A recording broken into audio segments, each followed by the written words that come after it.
함께 기도하겠습니다. 아버지 하나님, 감사합니다.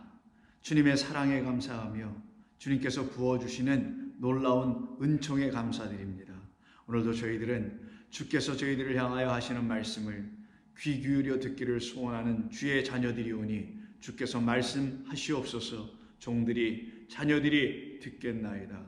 우리 주님 예수님의 이름으로 기도드립니다. 아멘. 자, 하나님 말씀 나눕니다. 오늘은 누가복음 11장 45절 한 절입니다. 누가복음 11장 45절입니다. 한 율법 교사가 예수께 대답하여 이르되 선생님 이렇게 말씀하시니 우리까지 모욕하심이니이다. 아멘. 자, 오늘 본문은 45절 한 절입니다. 이 45절은 우리가 지금 방금 읽은 대로 한 율법 교사가 예수님께 대하여 자기의 불편한 심기를 드러내며 한 말이었었죠. 그것은 바로 당신께서 이렇게 말씀하시는 것은 우리까지 모욕하시는 말씀입니다. 우리를 모욕하시는 말씀을 지금 당신은 하고 있습니다. 라고 하는 그런 불편한 심기를 여과 없이 다 드러내어 보여주는 그런 본문입니다. 그렇다면 45절에서 이 율법 교사가 왜 이렇게 예수님께 대하여 따져들듯이 말할 수밖에 없게 되는 것이며 그는 또한 어떠한 사람이었기에 이렇게 말할 수밖에 없게 된 것인지를 우리는 이 본문 한 절을 통해서 살펴봄으로써 우리 모두도 이와 같이 이 율법 교사를 통하여 우리가 또한 들어야 될 생명의 하나님의 말씀을 귀담아 들을 수 있는 귀하고 복된 기회가 되어야 할 것입니다. 자, 이 본문은 지금 사실은 위에 있는 36절서부터 시작되어 52절에 이르기까지 쭉 연결되는 말씀의 한 부분에 지나지 않습니다. 그렇다면 결국은 36절서부터 시작된 말씀으로 인하여 지금 45절에서 한 율법교사가 이와 같이 말할 수밖에 없게 된 것이니 율법교사가 지금 우리를 모욕하신 그런 말씀을 왜 하십니까? 라는 이런 결과를 도출해낼 수밖에 없게 된 그 원인이 어디에 있었냐면 36절부터 그 앞에 있는 44절에 있다는 거예요.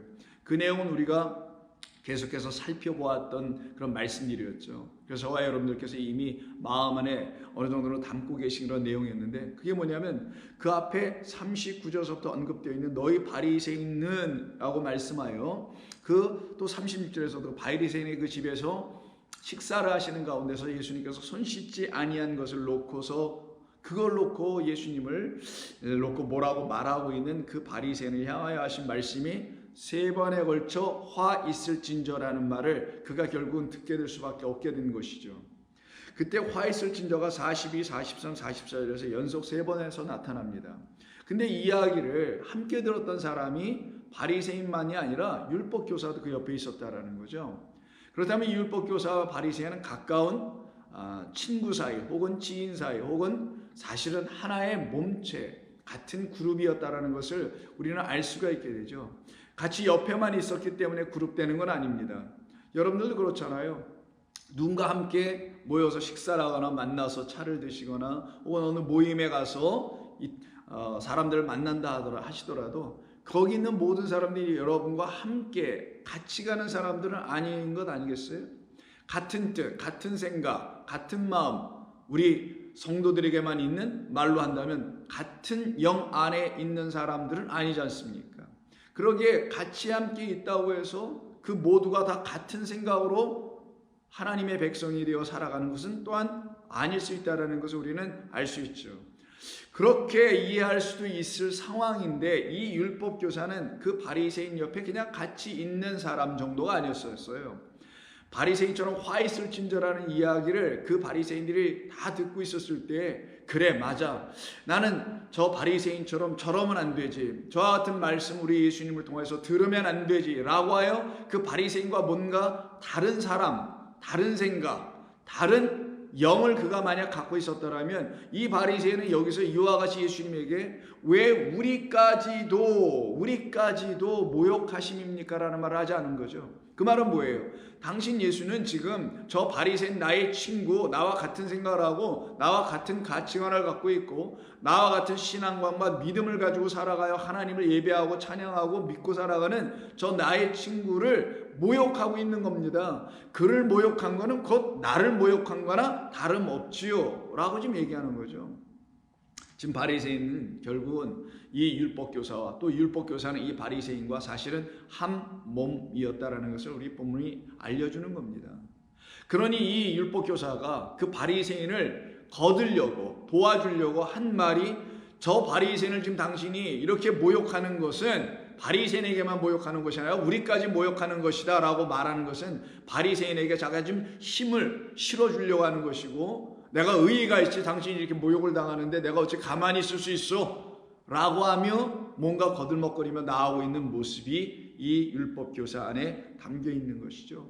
그러면 이 사람이 왜 예수님을 향하여 당신은 바리새인을 모욕한 것뿐만 아니라 그것은 곧 우리까지도, 율법교사들인 우리까지도 모욕하는 것이라고 말을 했을까요? 예수님이 도대체 무엇을 말씀하셨길래 이들은 모욕을 당했다고, 모독을 당했다고 그런 수치스러움과 불편한 마음을 가질 수밖에 없고 많은 사람들 앞에 창피를 당한 것 같은 느낌을 왜 당신은 우리에게 주었냐는 거죠. 그러면 그들은 도대체 예수님에게서 어떤 말을 들었기에 이런 생각을 하게 됐을까요? 그들이 받았던 모욕은 도대체 어떤 이유 때문에 모욕을 받았다, 모독을 느꼈다고 했을까요? 그것은 다른 게 아닙니다. 예수님의 말씀 때문에 그랬던 거예요. 예수님의 말씀이라는 건 예수님의 가르침입니다. 예수님의 가르침은 예수님께서 그들에게 새로운 교훈을 알려주시는 것이었죠. 그 새 교훈이 그들이 갖고 있는 옛 교훈에 부딪혔던 것이죠. 그들이 갖고 있는 옛 교훈이 그 새 교훈에 또한 부딪혔던 것입니다. 돌 위에 돌 하나도 남김없이 다 무너지고 돌에 떨어지면 가루로 남게 되고 그 돌이 또 그 위에 떨어지기는 부서지게 된다는 그 말씀 그대로 아니겠어요? 결국 부딪히게 된 거예요. 두 개 서로 다른 생각이 맞닥뜨릴 수밖에 없게 된 상황이었죠. 그렇다면 그들이 당했던, 느꼈던 모욕은 자기들이 가르쳤던, 자기들이 또한 알고 있었던 소위 말하는 율법에 대한 지식, 이 세상을 어떻게 살아가는지에 대한 담론, 하나님이 왜 이런 모든 것을 지어놓으셨는지에 대한 창조에 대한 이해, 이 모든 것을 근거로 한 믿음 생활, 신앙 생활, 유대교 안에서의 삶, 이 모든 것을 바리새인들과 율법교사들은 중심축이 돼요. 그 백성들, 유대 백성들을 나름대로 잘 가르쳐 왔는데 당신은 지금 예수는 우리가 가르친 모든 것을 모욕하고 있는 것이요, 우리가 지금 행하고 있는 모든 것이 잘못됐다고 말하는 것이요 라고 하는 차원으로 모욕을 당했다고 지금 얘기하는 거예요. 그래서 예수님께서 처음부터 얘기하신 게 뭐예요? 그들이 생각에 손 씻지 않음. 근데 예수님이 생각하는 손 씻지 않음은 세례 받는 것, 성령으로 씻겨져야 되는 거잖아요. 근데 이들은 손만 씻는 소위 정결 의식으로만 백성들을 가르치는 그 지식의 수준에서 멈췄으나 하늘의 영광의 복음으로 새로운 지식을 갖게 된 하나님의 영들이라는 우리 백성들은 그리스도 예수님처럼 똑같이 이와 같이 하늘의 지식을, 영광의 아버지를 알게 되는 지식을 갖게 되면은 어떻게 되겠어요? 그거는 물로 씻으라고 하는 게 아니라 우리가 성령으로 씻김 당하지 아니하면 음식, 하나님이 우리에게 주시는 그 음식이라는 우리를 영원토록 살게 하는 썩지 아니할 양식을 먹을 수 없게 된다는 이것서부터 논쟁이 붙었던 거 아닙니까? 서로 다른 지식이었었어요. 하나는 보이는 겉의 것으로의 지식을 취하고 말았고, 다른 하나는 뭐냐면 그것만이 아니야, 그것은 버릴 수도 없는 것이지만 그것으로 그 안에 감추어져 있는 하나님의 영원한 비밀인 하나님 당신 자신을 알아볼 수 있어야 되고 취할 수 있어야 되는 그 하나님의 영으로 말미암는 지식을 가져야지, 깨달음을 가져야지, 알을 가져야지 라고 하는 게 우리 주님의 가르침 아니었습니까? 더 나아가서는 예수님께서 또 말씀하신 게 뭐예요? 창조에 대한 이야기를 하시잖아요. 겉을 만드시니가 속도 만들지 아니하셨겠느냐고 40절에서도 말씀하죠. 너희들은 창조를 어떻게 이해하냐? 하나님께서 그래 창조하셨다고 하지, 너희들은 그래 창조주 하나님이 너희의 하나님이라고 하지. 그래서 다른 이방이 믿는 모든 신들은 그런 창조의 하나님이 아니고 우리가 믿는 하나님만이 창조의 하나님이, 그래서 유일한 하나님이시다 라고 너희들은 말하죠. 그럼 좋다. 그 하나님 도대체 무엇을 창조하신 것이냐? 왜 하나님은 또한 창조하신 것이냐? 창조하신 그 내용물 무엇을 정말 알려주시려고 그런 내용물들을 이 우주 전체에 담아놓으신 뜻이 무엇이냐? 그 보이는 모든 것을 너희들은 어떻게 이해하고 있느냐? 너희는 보이는 것 그 자체만 보고 거기에서 무언가를 담론하고 철학적이든 심리학적이든 과학적이든 우주 물리학적인 것이든 어떤 것이든 너희는 그것만 담론하고 있지 않더냐? 그래서 과학적인 지식을 취하고 혹은 종교적인 이해나 여기서 가져오려고 하는 그런 겉의 것으로만 붙잡고 있었던 자들 아니냐? 하나님이 고작 너희들의 과학 지식 안에 갇혀져야 될 뿐이냐? 그리고 너희들의 과학이라는 그 지식으로 하나님이 풀려져야 될 대상이나 되는 것이냐? 이걸 지금 얘기하고 계신 거란 말이에요. 너희들이 그 안에 있는 것을 보지 못하면 곧 이 모든 하나님이 지어놓으신 모든 것, 이 생명은 이 자체가 생명인데 이 생명체는 하나님이라는 진짜 생명이라는 것을 들추어 내준 것뿐이다. 그 생명에서 하나님이라는 그 생명에서 나온 것이 이 창조의 세계일 뿐이다. 그러니 이 겉에 보이는 이 창조를 통하여 다시 역순으로 돌아가서 그 안에 있는 진짜 이 모든 것의 근원 되시는 생명의 하나님 만나야 되지 않겠느냐? 이런 모든 것을 가르쳐 주시죠. 그때 너희는 그 안에 있는 것이라는 하나님의 긍휼과 의라는 엘르모슌의 헤세드를 너희들가 비로소 발견하게 되는 것이며, 그것이 너희 안에 들어올 때야만이 비로소 너희는 더 이상 바리새인이라는 삶으로 규정당하거나 한 파벌을 형성하거나 한 종파를 만들거나 할 자들이 되지 아니하고, 이젠 거기로부터 완전히 빛이라는 생명 안으로 나와 주의 음성을 듣고 뛰어나와 그와 함께 하나님의 나라의 말씀을 듣는 자들이 되었을 건 아니겠느냐. 근데 이들이 그러질 않네요. 여전히 겉에 드러난 것으로 사람들이나 구제하는, 그래서 자기의 선행과 의를 계속해서 쌓아갈 수밖에 없는, 물론 본인들도 그걸 쌓으려고 하는 건 아니겠지만 쌓을 수밖에 없는 행위를 하게 되는 자들이 될 수밖에 없었겠죠. 그러나 너희는 그것으로 하나님 앞에서 깨끗해지지 않아. 우리 안에 있는 그 죄라는 것은 그것으로 깨끗해지고 그것으로 면죄부를 받는 게 아니야. 선한 사업, 선한 행위, 이웃 돌봄, 이웃 사랑이라는 소위 말하는 그런 용어들을 가지고 행한다 할지라도 너희들의 그 붉은 죄는 씻겨지지 않아. 오직 나의 의와 긍휼로 되는 거야. 내 긍휼 안에서 의가 튀어나온 거고, 그 의가 너희들 안에 들어가기 위해서 십자가에서 피가 흘려 너희들에게 뿌려지는 내 아들의 어린 양의 죽음이 너희들 앞에 있도다 선행할 때야만이 너희들은 비로소 살아날 수 있는 긍휼을 나에게 구하게 돼. 그때 너희는 우리가 드렸던 이 번제는 나에게 의미 없는 거군요. 아버지께서 직접 드리신 그 번제의 어린 양이 내게 있다라는 걸 내가 이제 알았으니 그 어린 양을 주신 당신이 나를 향한 긍휼하심을 내가 구하겠습니다. 그래서 하나님께서 번제를 원하지 아니하고 긍휼을 원하신다고 말씀한 뜻을 이젠 내가 알겠나이다. 나에게 그 긍휼을 가르쳐 주시옵소서.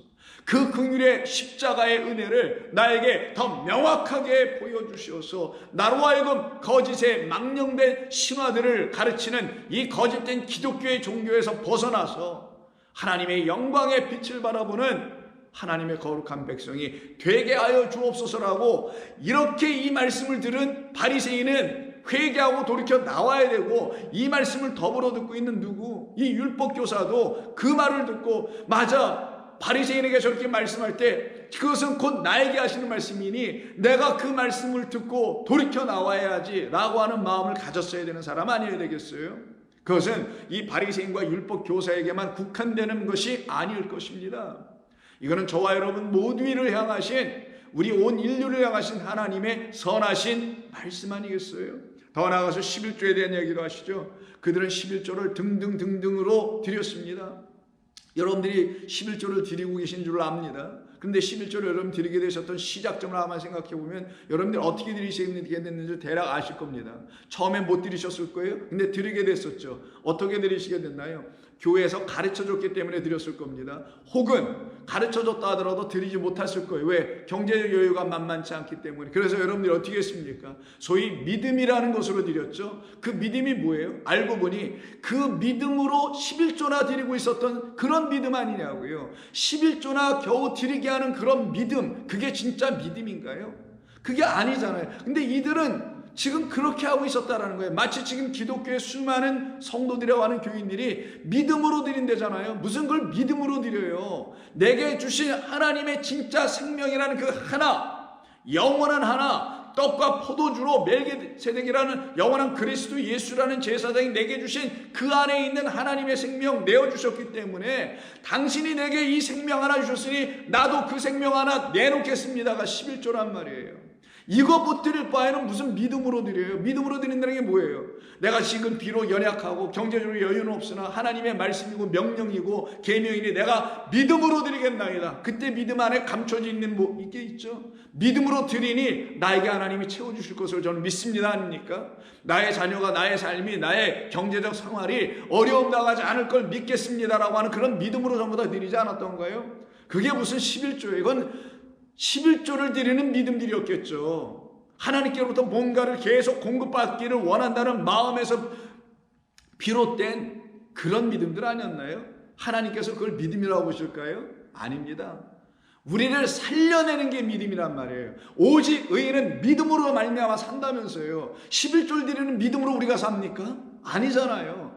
의인, 하나님이라는 의, 하나님의 의로 나타나신 그리스도라는 그 의로 말미암아 그게 의인이에요. 죄인인 내가 구할 것은 그의 의예요. 그 의로 말미암아 의인 되어서 의인은 오직 믿음으로 사는 거예요. 그래서 나를 살리는 게 믿음인 것이죠. 그럼 나를 살리는 게 믿음? 그럼 내 안에 있는 믿음이라는 건 생명이라는 거겠네요. 나를 살리는 게 믿음이니 그 믿음이 내 안에 있으면 생명이 되어 있어야 될 거 아니에요. 그래 내가 그 생명으로 살아나죠. 그래서 믿음으로 산다라는 건 그 11조라는 말씀 안에 떡과 포도주 안에 있는 생명의 떡, 생명의 음료, 그래서 생명만 나오네. 그 생명을 내가 믿겠습니다. 저는 당신만이 나에게 진짜 생명을 주실 수 있는 유일하신 분임을 내가 이제 알겠습니다. 알게 되니 어떻게 안 믿어요? 모를 때는 무지하고 어리석어서 믿지 못했다 하지만 알게 됐는데도 안 믿으면 그건 고개가 머리가 아니면 목이 뻣뻣한 사람들에 불과한 것이죠. 그래서 그와 같은 자리에서 지금 문안이나 받고 권세나 누리고 있는 이들에 대해서 직접 우리 예수님께서 말씀하시는 것이 너무나 불편한 거예요. 마지막은 뭐라고 합니까? 너희는 무덤이야. 너희들이 아무리 너희가 사망이 없는 자들처럼 행동하려고 그 공분을 날리고 평토장한 것처럼 너희들은 살아가지만 너희들은 아무것도 없는 빈죽정이들이야. 생명 없는 뼈다구들이야. 라는 걸 말씀하죠. 그게 뭐예요? 바로 분명하지 않은 소리를 내는 자들이었죠. 하나님의 말씀을 가지고 분명한 소리를 내지 못해 하나님의 그 거룩한 진리가 너희들에게 깨끗하고 거룩하고 분명하고 확실한 진리의 말씀으로 아직 들려지진 않잖아. 그러니 너희들이 내는 소리도 필이나 꽹과리 소리밖에 더 되겠느냐? 조화롭지 못하고 은혜롭지 못하고 생명 없는 소리만 더 내겠느냐? 라는 말씀을 하고 나니 이 율법교사가 더 이상 견딜 수가 없어서 점잖게 표현하는 표현이 당신은 지금 우리까지 모욕하시고 있습니다 라고 말을 하더라는 거예요. 이때 그럼 이들이 모욕했다라는 건 뭐예요? 모욕했다라는 건 우리가 기분 상당히 안 좋다라는 거죠. 왜 우리가 지금까지 세워놓은 모든 구축해놓은 체계와 체제와 가르침과 지식을 당신이 와서 다 무너뜨리려고 하는 것이요. 이것이 바로 우리가 굉장히 불편한 것이며 우리가 당신을 싫어하는 이유요라고 직접 말하진 못하지만 여기서는 모욕한다고 하는 정도로만 이야기합니다. 이때 모욕하다가 휘브리조라는 단어를 사용하는데 휘브리스라는 단어에서 나옵니다. 이게 다 무슨 뜻이냐면 모욕이라고 우리말로 번역할 수 있고요. 모독이라고 번역할 수도 있고 혹여 어려운 한문입니다만 능욕당하다 뭐 이런 표현이 있어요. 다 능멸하다 뭐 이런 말과 여러분 다 들어보셔서 알잖아요. 그런 말로 사용되는 이런 번역이 가능한 단어가 이 휘브리조라는 말인데 휘브리조라 그래서 영어로 번역하면 모욕하다, insult 이런 단어가 있죠. insultation, insulting 당하다 이런 표현 하잖아요.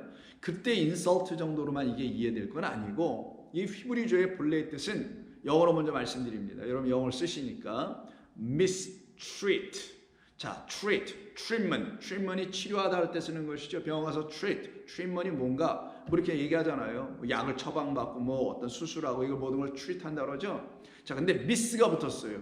그럼 miss는 뭐예요? 자, understanding, misunderstanding 이런 말이 있죠. fortune, misfortune 이런 말이 있잖아요. 이해하고 이해하지 못함, misunderstanding. 뭐 운이 좋아, 뭐 재산이 없어, 뭐 이런 거 할 때 misfortune 이렇게 표현하죠. 다 miss는 어떤 뜻이에요? 벗어나는 거죠. 잘못됐다라는 거예요. wrong 하다라는 것과 bad, 나쁘다라는 의미가 있어요. miss 안에는. 자, 그럼 miss라는 의미를 담고 있는 단어예요. 그래서 mistreat예요, 이게. 그럼 treat은 다루다. 어떻게? 잘못 다뤘다. 잘못 다루고 있다. 당신은 지금 우리를 잘못 다루고 있어요. 이렇게 얘기한 거예요, 사실은. 당신은 우리의 진면목을 못 보고 있어요. 우리가 얼마나 주 앞에 헌신하고 이 유대 성전을 우리가 목숨을 걸고 우리 조상 때서부터 다 지켜왔는데 이 하나님의 성전을 당신은 아무리 이렇다 하더라도 그렇게 함부로 말할 수 있는 게 아니요. 당신은 우리를 좀 잘못 다루고 있고 당신은 우리를 오히려 오해하고 있는 것이요. 라고 얘기하는 거예요. 정작 그럴까요? 정말 그런 건가요? 이들이 정말 그렇게 말할 수 있는 걸까요? 예수님 앞에서 당신이 우리를 잘못 판단하고 있어요. 우리를 오해하고 있어요. 우리가 뭘 잘못했다고 하고 있는데 우리가 뭘 잘못했다고 그러는 거예요? 우리가 뭘 잘못 다룬다고 당신은 자꾸만 그러는 거예요? 아니요 라고 얘기하죠. 그러나 정말 그들이 그렇게 말할 수 있던 거예요? 아닙니다. 그들은 정말 잘못 다뤘어요. 무엇을 잘못 다뤘을까요? 넘버 원, 하나님의 말씀을 일단 잘못 다뤘어요. 하나님의 말씀을 하나님의 뜻으로 다뤄내질 못했어요. 하나님의 말씀이 그들을 다루어내야 되는데 그러지 못하게 해버렸어요. 그들 스스로가. 하나님, 우리를 다루신다니요. 이 하나님의 말씀이 우리를 다룰 게 아니라 우리가 하나님의 말씀을 다루어야죠. 이런 식으로 접근해버렸던 사람들 아니었을까요? 그래서 결국 내놓은 게 뭐예요? 자기들의 학식과 학문과 지식과 체계와 그리고 전통과 뭐 이런 등등등등을 만들어낼 수밖에 없지 않겠어요? 그래서 여러분 잘 아시는 마태복음 15장 가서 보시면은 예수님의 제자들이 식사할 때의 문제, 뭐 전통을 어겼니, 뭐 깨었니, 손을 씻지 또 안 하냐 하는 이런 문제를 놓고 그들이 뭐라고 하냐면 15장이죠. 당신의 제자들이 어찌하여 장로들의 전통을 범하나이까. 파라 마이노로 쓰는데 마이노는 계단 받고 올라가는 거예요. 근데 파라 옆으로 올라가. 잘못 올라가고 있다라는 거예요. 잘못된 계단을 밟고 올라가든 내려가든 그러면 어떻게 실족하겠죠. 이런 표현이란 말이에요. 범하나이까 이렇게 물어요. 떡을 먹을 때 손을 씻지 않고 먹습니까? 라고 얘기해요. 그때 예수님께서 그들을 향하여 말씀하신 게 너희는 어찌하여 너희의 전통을 지키기 위하여 하나님의 계명은 너희들 말대로 범하고 있느냐? 그럼 너희들이라는 그들은 바리새인, 서기관들, 율법 교사들인데 이들이 지금 오늘 본문에서 우리를 왜 모독합니까? 우리가 뭐 하나님의 것을 잘못 다룬다고 합니까? 라고 지금 얘기했잖아. 근데 예수님께서 뭐라고? 아니야, 너희들 잘못 다루고 있어. 너희들이 지금 다루고 있는 것은 너희의 전통이나 다루고 있지. 너희들은 지금 그 전통을 지키기 위해서 하나님의 계명은 어떻게 해요? 모독하고 모욕하고 잘못 다루고 있어. 휘부리조하고 있어. mistreat하고 있어. 그게 바로 하나님을 모독하는 거예요. 성령을 모독한다라는 거예요. 이게 이런 일들을 서슴없이 하고 있었던 자들이었다라는 거예요. 왜? 그들이 뭐 간이 커서요? 아니에요. 자기의 생각 속에 빠져서 결국은 인간이라는 무지 안에 갇혀버렸던 거예요. 인간은 자기 속에 갇히고 자기 생각에 갇히면 스스로 무지에서 벗어날 수가 없어요. 왜? 인간 자체가 무지니까. 인간이 알아야 뭘 알아요 도대체. 고작 보이는 것밖에 뭐 더 알 것어요. 근데 이게 전부냐고요. 진짜 알아야 될 것은 이것을 주신, 왜? 우리에게 영생을 주시려고 주신 그분을 알아야죠. 그래서 영생은 참 하나님과 그 참 하나님이 당신을 알려주셔서 영생을 주시려고 그의 아들을 보내셨으니 그 아들을 아는 것이 영생이니라. 근데 이들은 거기에 대해 알려고 하지 아니하고 하나님의 말씀을 잘못 다루어서 엉뚱한 것을 알아버리고 말았네요. 그 안개 다 무지예요. 헛된 지식들이고 망령의 신화들에 불과했던 거예요. 이들을 놓고 예수님께서 말씀하시면서 9절에서 사람의 계명으로 교훈을 삼아 가르치니 나를 헛되이 경배하고 말고 있구나. 너희가 과연 하나님을 사랑하고 온전히 믿고 예배한다고 과연 말을 할 수가 있겠느냐? 이런 이들의 모습을 마태복음 22장에서 예수님께서 어떻게 하시냐? 비유로 말씀하시길 그런 너희들을 하나님이 불쌍히 여기셔서 그 영원한 하나님의 헷세대로 은총과 성실함과 은혜와 의로 사랑으로 인자로 구원하시려고 너희들에게 수없이 하나님의 영을 갖고 있는 선지자들을 보내지 않았더냐. 그런데 너희들이 그 선지자의 부름을 듣고 그 아버지에게로 돌아와야 되는데 아버지 앞으로 돌아서야 되는데 너희들이 그렇지 아니하더라 라는 말씀을 비유로 주신 것이 혼인잔치의 비유예요. 22장 1절 예수께서 다시 비유로 대답하여 이르시되 천국은 마치 자기 아들을 위하여 혼인잔치를 베푼 어떤 임금과 같으니 그 종들을 보내어 그 청한 사람들을 혼인잔치에 오라 하였더니 오기를 싫어하거늘 다시 다른 종들을 보내며 이르되 청한 사람들에게 이르기를 내가 오찬을 준비하여 나의 소와 살찐 짐승을 잡고 모든 것을 갖추었으니 혼인잔치에 오소서 하라 하였더니 그들이 돌아보지도 않고 한 사람은 자기 밭으로 한 사람은 자기 사업을 하러 가버리고 그 남은 자들은 종들을 잡아 모욕하고 죽이더라 라는 말이 나와요. 이때 사용되는 게 모욕입니다. 그럼 진짜 누가 누구를 모욕했다라는 거예요? 바리새인이 지금 말하는 것처럼 예수님께서 그 바리새인과 율법교사를 모욕한 겁니까? 아니면 이들이 이미 하나님을 모욕하고 하나님의 말씀으로 오신 진리인 그리스도 예수를 알아보지 못하여 계속 모욕하고 있었던 겁니까? 마치 선지자들을 보내요. 그 하나님의 영원한 잔치 안으로 들어오라고 했는데도 불구하고 우리 생각은 다른 게 있어요. 우리는 이미 다 되어 있어요 라고 하여 딴 길로 가고 있는, 그래서 결국은 종들까지 보냈더니만 종들을 잡아 모욕하고 죽이기까지 하는 자들, 이들이 바로 누구라고요? 오늘 본문에서 말하고 있는 하나님의 말씀이 들려지지 않고 듣고 싶어 하지 아니하고 안 들으려고 하고 있는, 그래서 왜 우리의 지식을 당신이 모독하는 거예요? 당신이 도대체 누구야? 라고 따져들고 있는 이 율법교사 바리새인들이라는 사실을 여러분 놓쳐서는 안 됩니다. 그럼 진정 누가 누구로 모욕하는지 우리가 금방 알아들을 수가 있지 않겠습니까? 다음 장 같은 22장 안에서 또 우리 주님께서 부활을 가지고 논쟁하고 있는 사두개인들을 또 만납니다. 그러니까 바리새파나 사두개파나 좌우파로 있는 자들은 자기들의 파 안에서 그 파를 유지하기 위해서 세워놓은 어떤 가치관, 어떤 creed, 어떤 신조, 어떤 법칙 이런 것을 붙들고 그것을 합리화시키는 사람들일 수밖에 없겠죠. 이들이 붙들고 있는 신조 뭐예요? 부활이라는 게 어디 있어? 사람이 죽고 끝나는 것이지. 그냥 천국 가는 거 아니야? 어디 끝나는 거 아니야? 이렇게 생각하는 이 부활이 없다고 하는 이 사두개인들을 놓고 예수님께서 하시는 말씀이 뭐예요? 너희들이 하나님의 말씀을 계속해서 mistreat, 휘부리죠. 계속해서 휘부리죠 하고 있구나. 너희들이 잘못 다루고 있구나. 너희들이 하나님의 말씀을 잘못 다룰 수밖에 없었던 것은 하나님의 영으로 하나님의 말씀을 보지 않았기 때문이야. 너희라는 인간 육으로 보았기 때문에 너희들이 계속해서 하나님의 말씀을 오해할 수밖에 되는 것이지. 그러니 누가 누구를 모욕하는 거예요 도대체?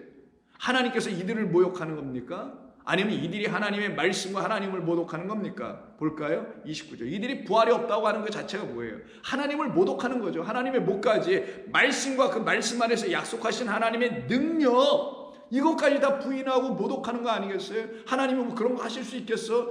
아니 하나님이라도 어떻게 사람을 살려내?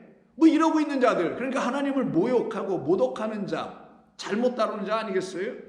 그래서 29절에서 예수께서 대답하여 이르시되 너희가 성경도 하나님의 능력도 알지 못하는 거로 플라나오했구나, 오해하고 말았구나, 잘못 mistaken이에요. 잘못 인도되었구나, 잘못 끌려갔구나. 왜? 잘못 다뤄졌으니까. 하나님의 말씀 잘못 취하고 있으니까. 너희는 하나님이 그런 하나님이시냐? 너희들에게는 너희에게 생명 주시지 못한 하나님이시냐? 그는 부활이시고 그는 생명이신데 그가 너희에게 생명 주어 너희를 살아난 자로 만들어내시지 못한다고 하면 너희 정말 믿고 있느냐? 이걸 얘기하는 건 누가 누구를 모욕하는지 금방 알 수가 있게 되죠. 이런 이들을 위하여 이 땅에 우리 주님이 오신 거예요. 왜? 이들에게 능욕과 모욕을 받을 수밖에 없게 되죠. 왜? 예수님 한 분인데 모든 아니겠어요? 그럼 누가 이기겠어요? 육으로 싸우면. 이 예수님을 모독하고 하나님을 모독하고 성경도 오해하고 있는 이 그룹, 이 전체가 예수님 하나 제거하는 거는 식은죽 먹기 아닙니까? 그래서 결국 예수님이 그들에 의해서 제거되기 위해서 오신 것은 아니지만 그들은 자기들이 예수님 마치 제거하는 것처럼 그런 신용을 하죠. 자기들이 승리한 것처럼 생각을 하죠. 아이고 저 그냥 눈에 가시 제거해버렸네, 십자가에서 죽고 끝났네 라고 생각하는 일이 그들에게 일어나게 되죠. 근데 그것이 사실은 뭐였어요? 예수님께서 이 땅에 오신 이유 아니었었냐고요. 너희의 죄가 양털같이 희더라도 나는 그 양 털로 너희들을 다시 옷 입혀주기 위해서 내가 도수장으로 끌려가는 어린 양, 아무 소리도 내지 아니하고 아무 말도 하지 아니하고 그 죽음을 받아들이는 어린 양으로 오시는 주님으로 오시는 거죠. 그래서 여러분 잘 아시는 누가복음 18장을 보시게 되면은 31절 이하에서 예수께서 12제자를 데리시고 이르시되 보라 우리가 예루살렘으로 올라가노니 왜요? 거기에서는 종들이 보내어진 것인데 그 종들과 선지자들을 다 죽인 것 아니겠어요? 모독하고 모욕하고 때려 죽인 것 아닙니까? 선지자들을 통하여 기록된 모든 것이 이제 인자 안에서 인자에게가 아니라 인자로 말미암아 다 응하여질 것이다. 다 이제는 끝이 날 것이다. 더 이상 종 안 온다. 더 이상 선지자 없다. 내가 그 모든 것의 마지막 마침 에스카토스 내가 시작이요 마침이야. 그래서 말씀하신 게 내가 응하리라. 텔레오에 그래서 인자가 이방인들에게 넘겨져 희롱을 당하고 능욕을 당하고 침뱉음을 당하겠으며 그들은 채찍질하고 그를 죽일 것이나 그는 3일 만에 다시 살아나리라. 부활이죠. 생명이죠. 왜? 그에게 진짜 생명이 있는데 그 육을 죽여서 뭐 할 거예요? 육을 죽이면 이거 죽은 그 육으로는 끝나지만 그 안에 있는 진짜 생명까지 죽을 수 있나요? 그들이 그 생명이 뭔지를 알고 그 생명을 또 죽일 수는 있나요? 생명이 뭔지를 알았다면 그 생명을 또 죽일 수는 있는 거냐고요. 육적인 생명은 끊어버리면 죽는 것이지만 영원한 하나님의 생명을 누가 어떻게 끊을 거냐고요. 그래서 예수님이 너희들이 나를 능욕하고 라는 말을 써요. 이게 휘브리조예요. 우리 주님이 이 땅에 모욕과 능욕과 채찍과 매맞음과 수치당함으로 우리에게 오셨던 것은 우리에게 맞아져야 될 매맞음과 수치당함과 채찍질 당하여짐과 그리고 우리 스스로가 모욕하고 있는 그 모든 것을 우리 주님이 다 끊어내셔서 우리를 더 이상 그와 같은 사람들로 서 있지 못하게 하시려고 하시는 하나님의 마지막 일이란 말이에요. 이게 우리 주님이 이 땅에 그렇게 오신 겁니다. 그때 34절에서 제자들의 반응을 볼까요? 제자들이 이것을 하나도 깨닫지 못하였으니 그 말씀이 아직이죠. 여전히 감추어져 있으므로 그들이 그 이르신 바를 알지 못하였더라. 그러면 제자들도 감춰졌네, 바리새인들도 감춰졌네, 율법교사가 감춰졌네, 온 세상에 다 감춰진 거예요. 그럼 감추어진 그 말씀이 뭔지 모르고 말해버리면 그 말씀이 어떻게 돼요? 그 word가, 그 logos가 모욕을 당하는 겁니다. 우리는 알게 모르게 우리 주님의 말씀을 모독하고 모욕했던 사람들이었다는 것을 인정할 수 있어야 되는 거예요. 해야 되는 거예요. 아니 해야 된다는 강요가 아니라 할 수밖에 없게 되는 것을 알게 되는 겁니다. 그러나 그의 말씀으로 다시 살아난 자들, 하나님의 영으로 다시 살아나 부활한 자들이요. 그들은 그렇게 살지 않습니다. 그들은 이제 능욕받는 삶을 살아갑니다. 우리 주님처럼 그렇게 똑같은 삶을 사는 자들로 온전히 다시 세워지게 됩니다. 그래서 그들의 모습을 그려준 것이 사도행전 아니겠어요? 사도행전 14장 보세요. 바울과 바나바가 이고니온에 가서 전도할 때인데 거기서 열심으로 주님 앞에 있는 말씀을 그 사람들에게 전하고 있을 때 그 말씀을 듣더니만 둘로 나누어져요.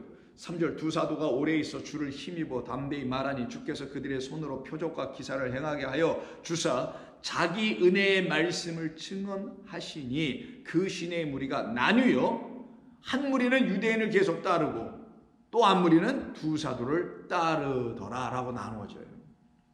그럼 도대체 누가 누구를 모욕할 수밖에 없는지도 보여지겠죠. 5절 이방인과 유대인과 그 관리들이 두 사도를 모욕하며 돌로 치려고 달려드니 그들이 알고 도망하여 루가니오의 두 성 루스드라와 더베와 그 근방으로 가서 거기서 복음을 전하더라. 모욕을 안 해요. 여기서 지금 사용되어 있는 말 능욕한다 모욕한다는 말이 또 나오죠. 그리고 어떻게 돌로 쳐요.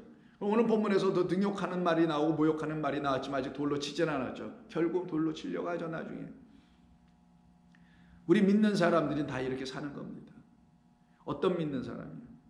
하나님의 말씀, 우리 주님의 말씀이 무엇인지를 이제 알고서 그 말씀 안에서 죽고 살아난 모든 그와 같은 형제자매들은 그렇게 살게 되어 있어요. 그래서 그들은 더 이상 우리 주님의 말씀과 주님을 모욕하는 자의 삶을 살 수가 없고 살지 않게 됩니다. 그 말은 하나님의 말씀을 모독하는 자로 살아가지 않아요. 그 말씀이 생명인 것으로 알아듣고 그것이 모욕하는 것이 끝남이에요. 그리고 그 안에서 오히려 모독당할 수밖에 없는 자기의 영혼이 해방돼요. 참된 생명을 누리고 살아가며 기쁨을 나누는 가운데, 복음을 전하는 가운데 능욕도 당하고 모욕도 당하고 등등을 당하는 것을 기쁨으로 여기며 살아갑니다. 데살로니가전서 2장을 한번 보세요. 1절, 형제들아 우리가 너희 가운데 들어간 것이 헛되지 않은 줄을 너희가 친히 아나니 너희가 아는 바와 같이 우리가 먼저 빌립보에서 고난과 능욕을 당하였으나, 능욕 당했다고 분명히 얘기하죠. 능욕을 당하였으나 우리 하나님을 힘입어 많은 싸움 중에 하나님의 복음을 너희에게 전하였노라. 우리의 권면은 간사함이나 부정에서 난 것이 아니요 속임수로 하는 것이 아니라 오직 하나님께 옳게 여기심을 입어 복음을 위탁받았으니 우리가 이와 같이 말하면 사람을 기쁘게 하려 함이 아니요 오직 우리 마음을 감찰하시는 하나님을 기쁘시게 하려 함이라. 이들이 진정 주의 말씀으로 말미암아 생명을 얻은 주의 백성들 아닐까요? 그와 같은 사람들이 되었기에 하나님의 은총 안에서 그들은 승리하며 살아가는 자들이 되게 되는 것입니다. 이들을 누가 능욕할 수 있습니까? 이들이 무엇으로 그들에 의해서 능욕을 당할 것이며 무엇으로 이들이 하나님으로부터 책망을 듣는 삶을 더 이상 살아낼 이유가 있겠냐고요. 더 이상 있을 수가 없습니다. 그래서 이들 모두를 향하신 하나님의 거룩하신 뜻이 드디어 다 나타나게 되니 하나님은 그들을 향하신 당신의 계획을 날이 갈수록 말씀을 듣는 모든 자들에게 하나하나 점점 더 구체적으로 알려주시는 역사가 있지 않겠어요? 바로 그래서 우리 예수 믿는 사람들은 어떠한 형편에서든지 하나님의 은혜로 살게 되는 거예요. 내 은혜가 내게 족하도다 라는 말씀이 드디어 들려지기 시작하는 거예요. 아, 맞아. 하나님의 그 은혜가 아니었으면 나 큰일 날 뻔할 사람이었구나 라는 걸 시인하고 인정합니다.